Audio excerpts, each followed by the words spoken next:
Morning.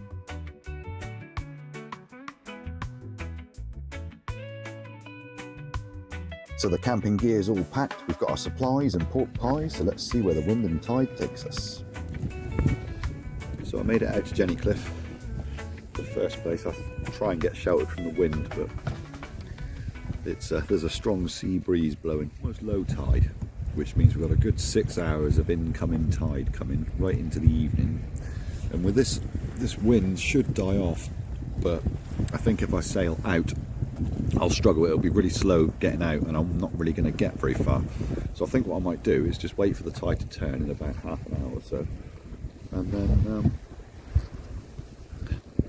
on a broad reach or a beam reach, just go straight across the sound and then up the Tamar and do a little river cruise and see if I can get a bit further than I did last time.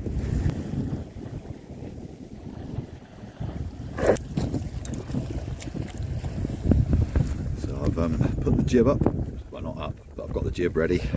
I've put my dry trousers and because despite it being 17 degrees, this wind is pretty cold. So it's time to get the anchor up and get going.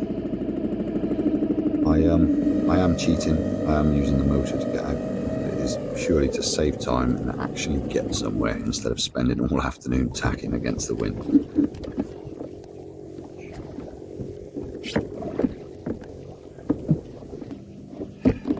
So here I am hoisting the jib, that's what I call it. I've got 3 sails, the main sail, the jib, and then at the front the genoa. But they're all mirror dinghy jibs, so they're all the same size, they're all quite small. Instead of reefing the sail, I just take a sail down or up. Now you see Mount Edgecombe ahead of us on the left and Drake's Island on the right, and right in the middle is where we're headed, about there. See, I'm hardly moving, just about moving through the water. And the wind's doing its usual, gusty 1 minute, nothing the next minute, but that's the fun of sailing in sheltered harbours. I should probably have put my genoa up, but I didn't, and it's a bit difficult to do on the move. I should have got that ready. Once I'm out of the channel the other side, I think I'll put that up. I think it's Pirates Weekend again.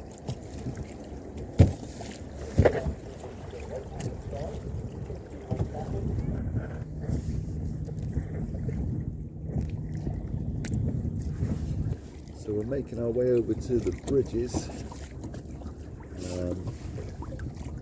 which is here, or the bridge, not the bridges, the bridge.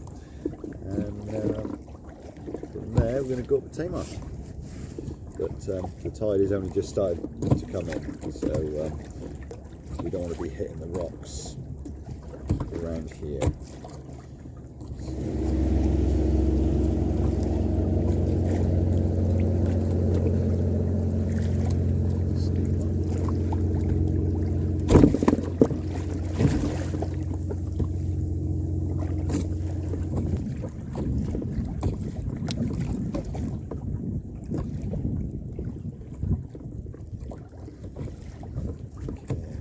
Ferry's about to leave any minute, but just clearing the marker. So I'm out of his way now. He's over there getting his engines ready.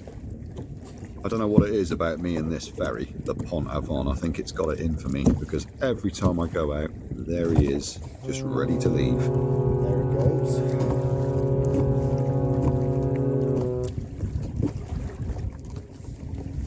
So in about 5 minutes, that ferry's going to be where I am now. There it is, look, staring at me. Yeah, you're not going to get me this time.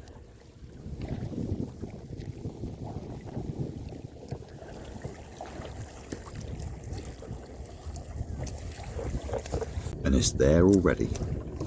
Just by the marker. There's the marker, just there.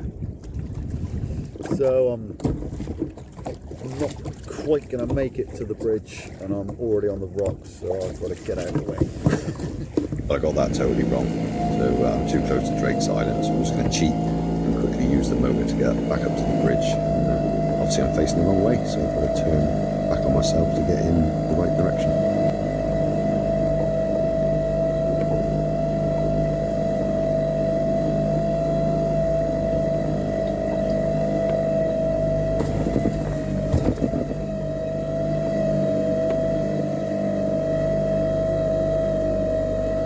The bridge markers are actually a little bit staggered. I've just turned around the starboard one on the right, you can't quite see it, port one on the left, and then 2 more ahead. Sail through those and you're clear.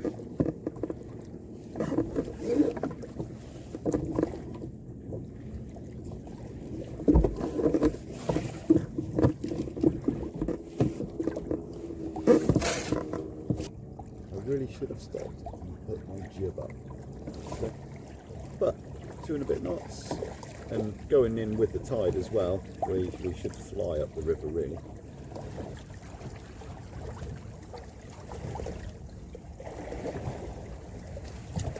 Decided just to nip over into Barn Pool and get my other sail up there.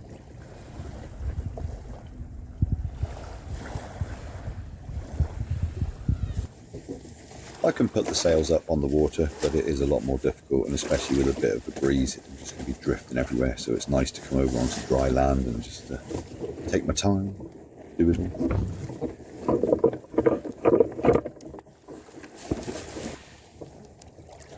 And now you'll see me hoist my Canoe, 3rd sail, 2nd foresail if you like.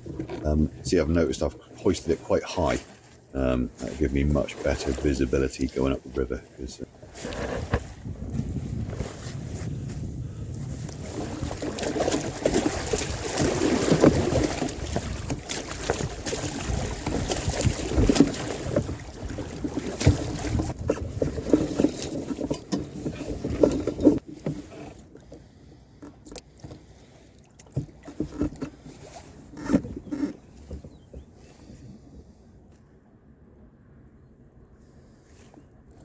So we've got all 3 sails up. A little bit flappy, but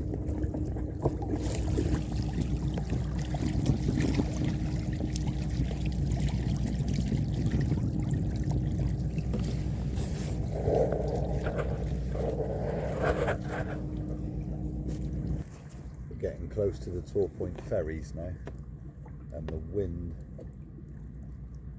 is dying. We're still moving, but mostly with the tide, but I haven't got the best manoeuvrability. Oh, that's good. They're both leaving now, so by the time I get close, they should. Well, I might have time to sail through. There's been ferries here since 1791, and the chain ferry concept came in 1834, so a bit of history we're looking at now. Crossing over each other. And then they'll get to the ramps each side.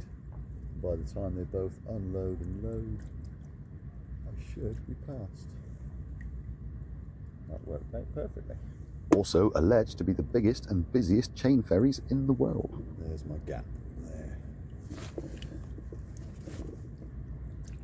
Just between the 2.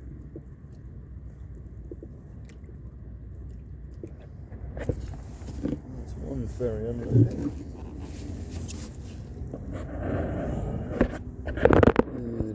You have the other ferry unloading. It's pretty much gone. I think we could drop the sails and just...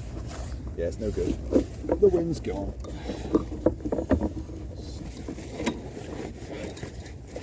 Now I am a little bit close to the naval dockyard, so I've got to get a move on and get out of the way before the old patrol boats see me and I get torpedoed.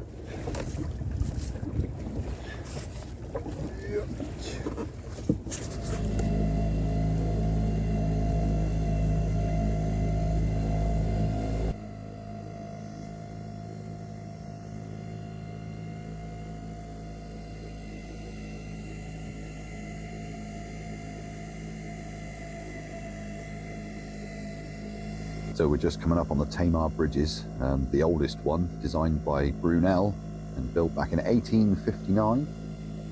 It's a combination of an arch and suspension bridge. And then on the right there, the more modern Tamar Road Bridge, which was built in 1961. and they both span about 1,000 feet across the River Tamar.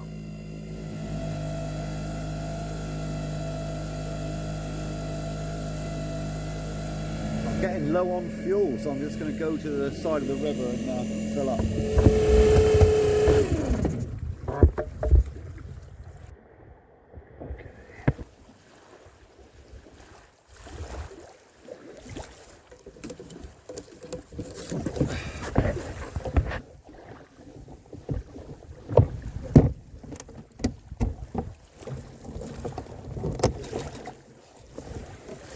Now you'll notice the sun's started to get a bit low in the sky now, so I've started looking for places to stop for the night.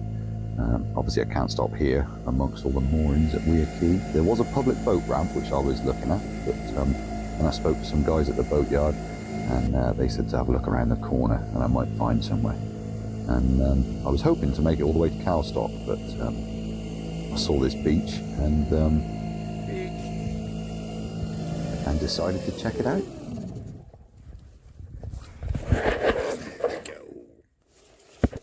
This will do.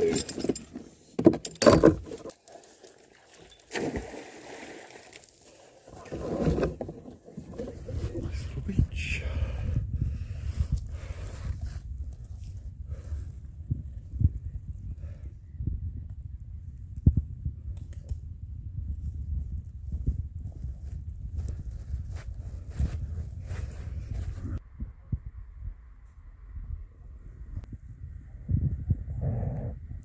Here I am up at Tamar, just around the corner from Weir Quay. I'm having a tin of soup and a pork pie and a can of cider.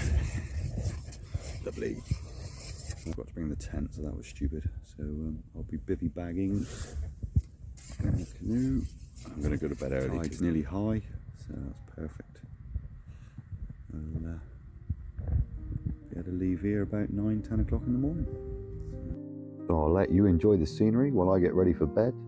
Like I said, I forgot the tent, so at least I'll be able to see the stars this evening. It's going to be amazing.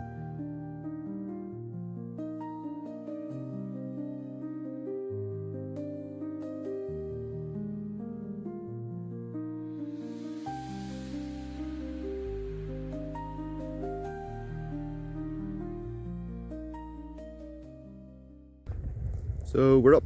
It's Monday, battery's charging, the sun's over there. There was a little patch of sun there earlier. Kettle's just boiled. Lovely. I've decided to call this beach Goosey Beach.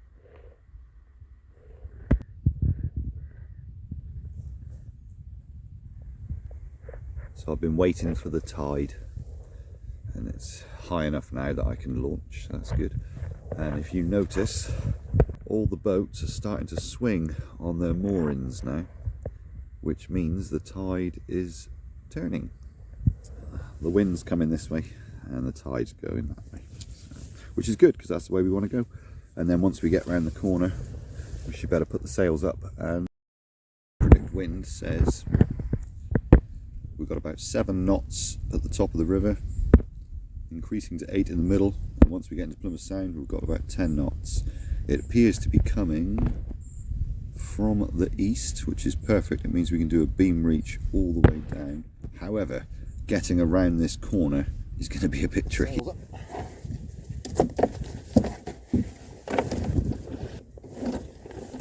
Now I don't want to be caught lacking again like yesterday, so I'm going to put all 3 sails up today. Well, get all 3 sails ready. So if the wind's a bit light, I can hoist them all and get a move on.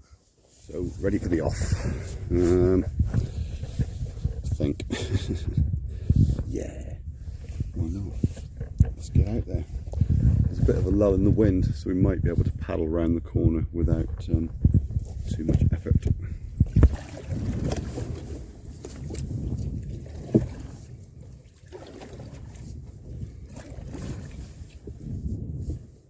Morning. So, just around the corner from Weir Quay, and we're going to head back down to Plymouth Sound. But first, we've got to go into this wind. I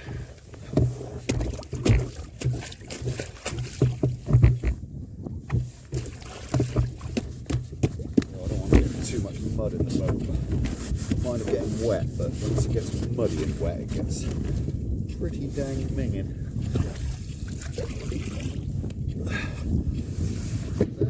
Right then.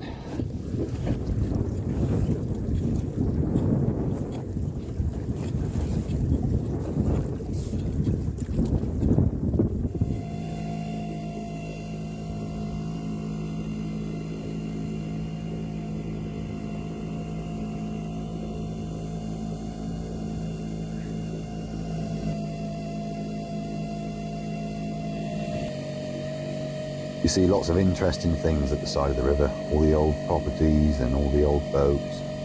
Really nice. This is Weir Quay Boatyard.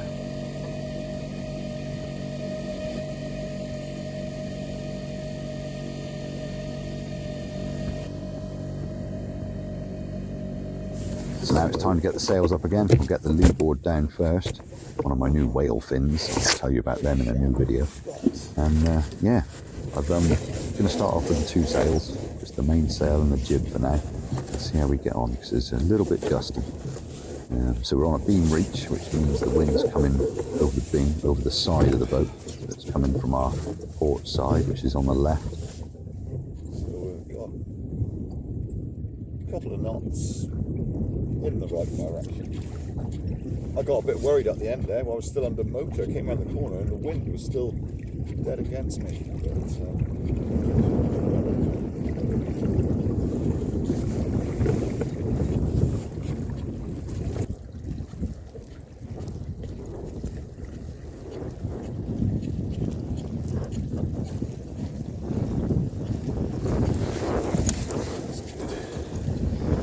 definitely going to need both hands for most of this, so I'm not going to be able to film too much, but yeah.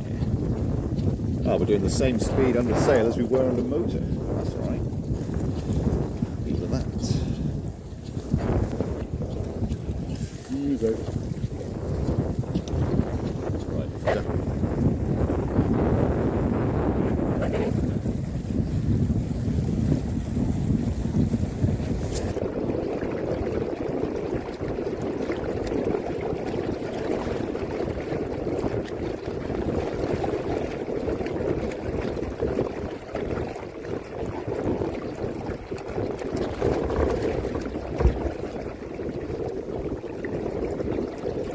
Came up on this little bit of beach that I stopped at yesterday.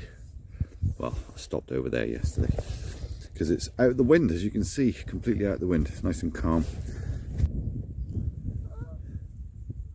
And that's Car Green on the other side of the river there. And before the adventure continues, I've got to eat something, so I'm just going to sit here and eat my hummus and cheddar cheese wraps, wash it down with a nice cup of tea, and yeah, it's not all pork pies and cider, although those of you that know me will know I do like to push the boat out.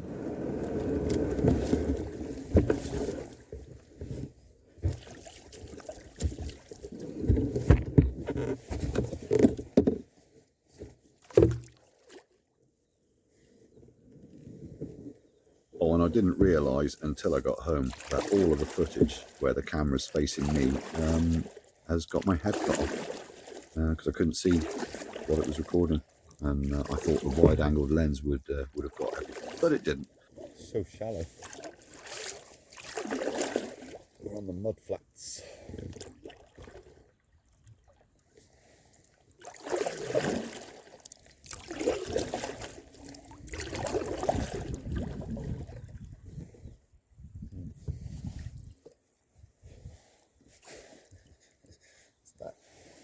That deep. A foot deep.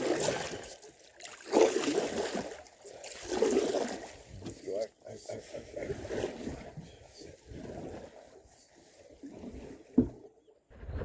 I can see the wind ahead of us out there on the just around this corner. We're sheltered at the moment by this. The wind has dropped off, which is kind of good, because when it's going against us, it's just too difficult. Oh, it's got so hot now.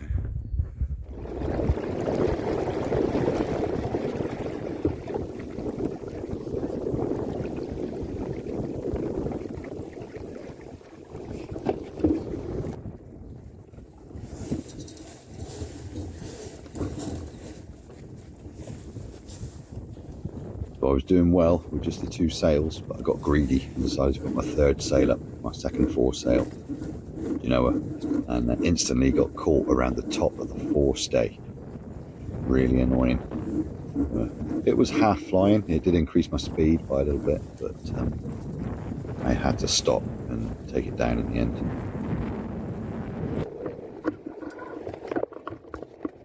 So I just took the power out of the sails and then started to pull the Genoa down.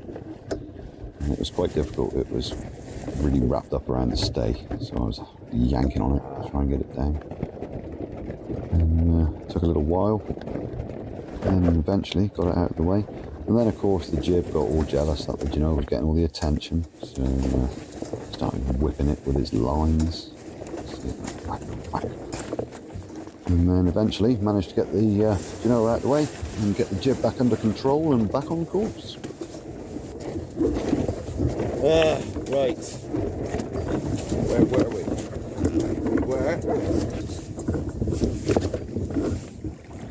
Going down the river. Right then. We have got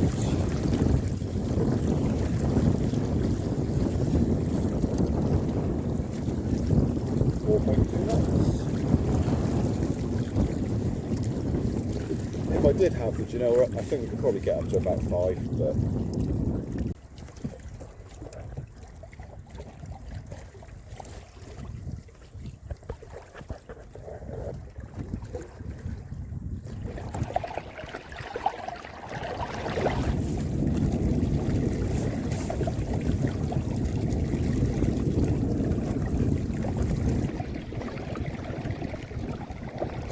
not bad. 4.5 knots with just the 2 sails.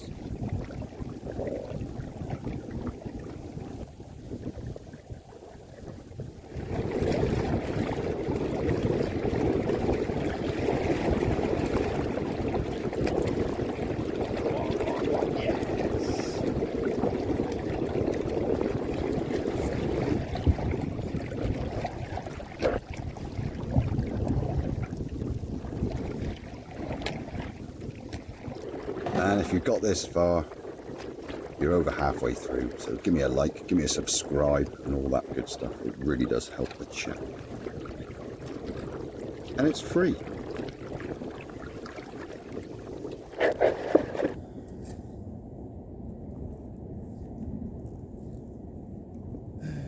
Lost the wind a bit.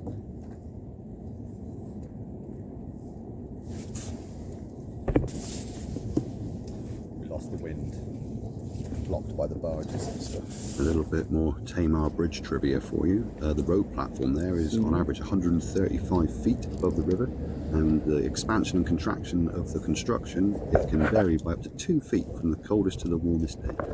And some of the materials from the Albert Bridge were originally destined for the Bristol Bridge, but they ran out of money, so Brunel saw his opportunity and brought them down here.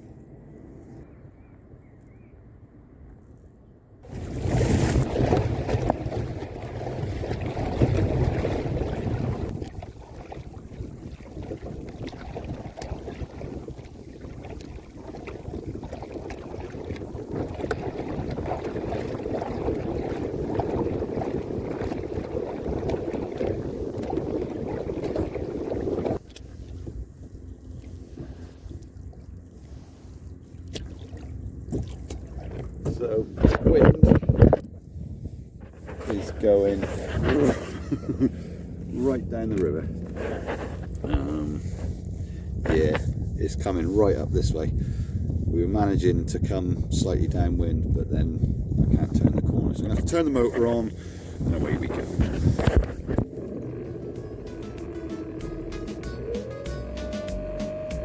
Now I've added a little bit of music to this motor montage, but the reason for that is I didn't want to miss out on the scenery, but at the same time the noise of the motor is very annoying, and the silence I think is just a little bit too boring.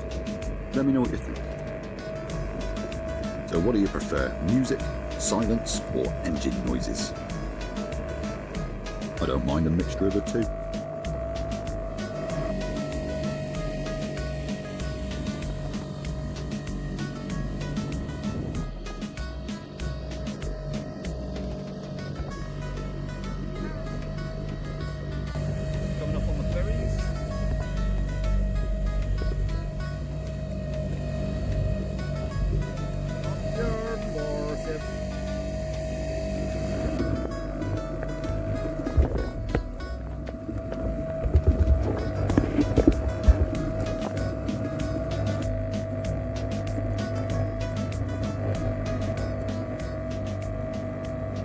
So I just stopped at Mount Edgecombe. The wind is going right that way, and I, as usual, want to go that way.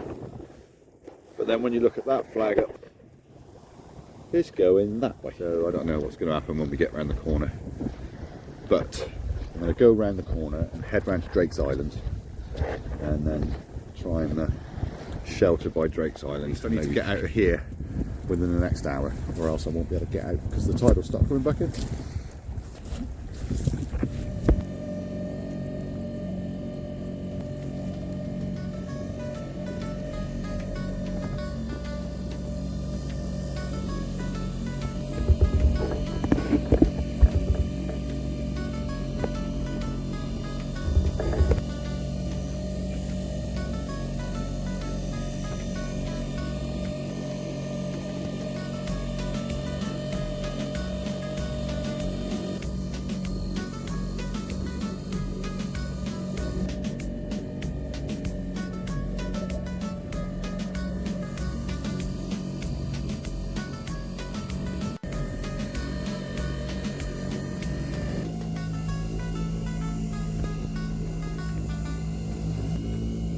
Choppy there, you.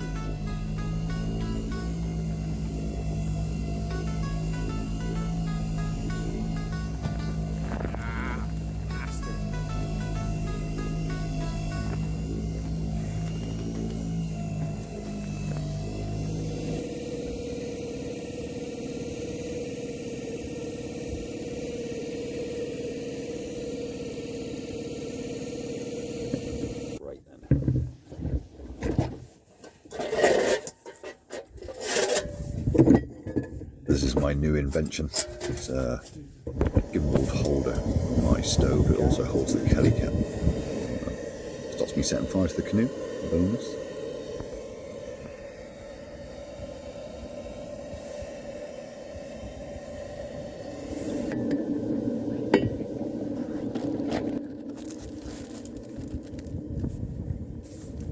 Have a cup of tea, have another one, have a cup of tea. Have a tea, have another one, have a cup of tea. Yum yum. Steaming.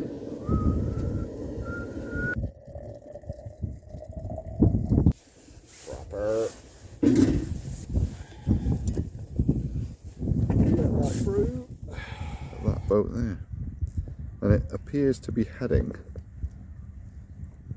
in towards what would be kind of Mount Batten from where he is.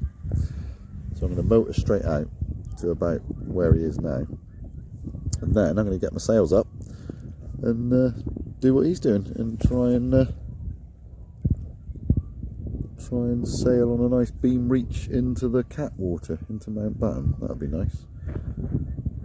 But I'm going to wait. It's slack tide now, so it'll be turning soon. So the tide will help me go up as well, which is good. Careful of the shark's teeth. The shark, you can see them poking up, the rocks poking up there. I can see a few white caps on the waves further. So it's at least 10 knots. Just watching that boat there to see what he's doing. You see it's now picked up and it's switched again. Changeable, variable winds. So I've decided I'm not hungry enough to fish, and I've got nowhere to keep fish anyway. I only fish if I'm going to catch and cook it, or take it home that day and eat it fresh. So I won't be doing that today.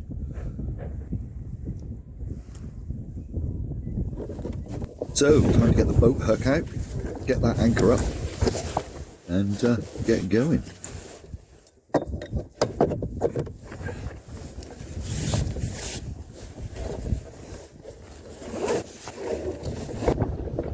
On the end of this rope, I've got a 3.5 kilo anchor and about 3 kilos of chain, maybe more, which is overkill for a canoe, but at least I know I'm very unlikely to move, especially when I'm sleeping in the canoe. I don't always unfold it depending where I am, especially if it's around the rock, so it doesn't get caught because it's heavy enough. If it's sand, then I'll unfold it, or if it's overnight, I will.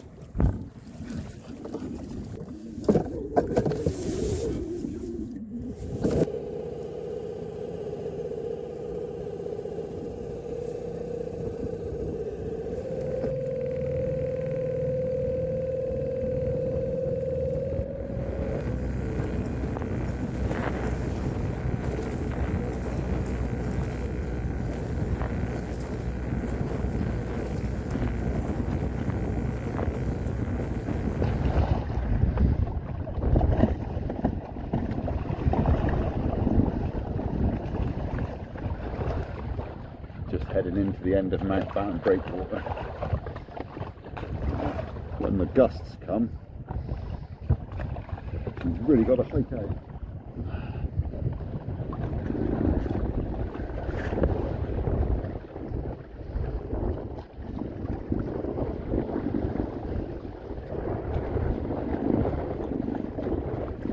And I've just gone for the one sail, the main sail, which I can have the main sheet in my hand and just control it and let go if I need to. If it's too gusty, I wasn't sure what it was going to be like, and once I'm comfortable with it, I can just cleat it off and chill out.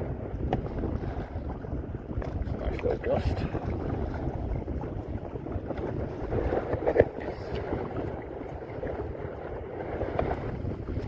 Burgess wrapped around the mast again, done that 3 times today.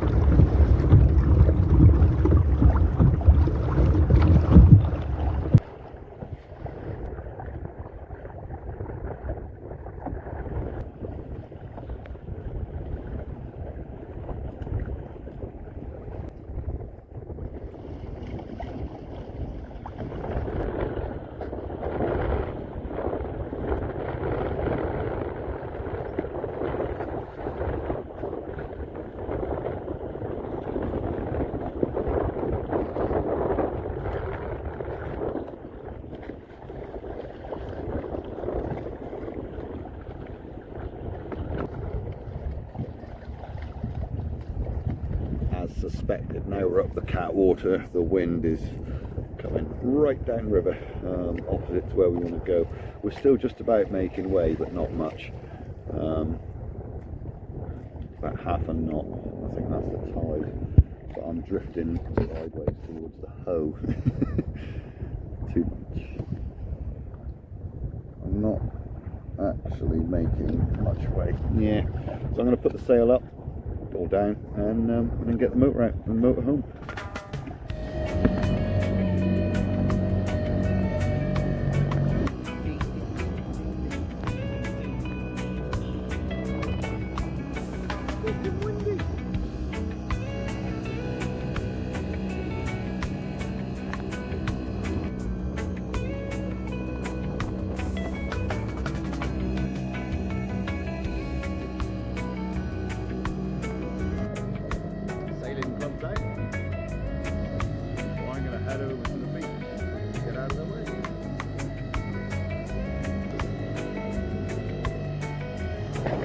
Busy on the slipway.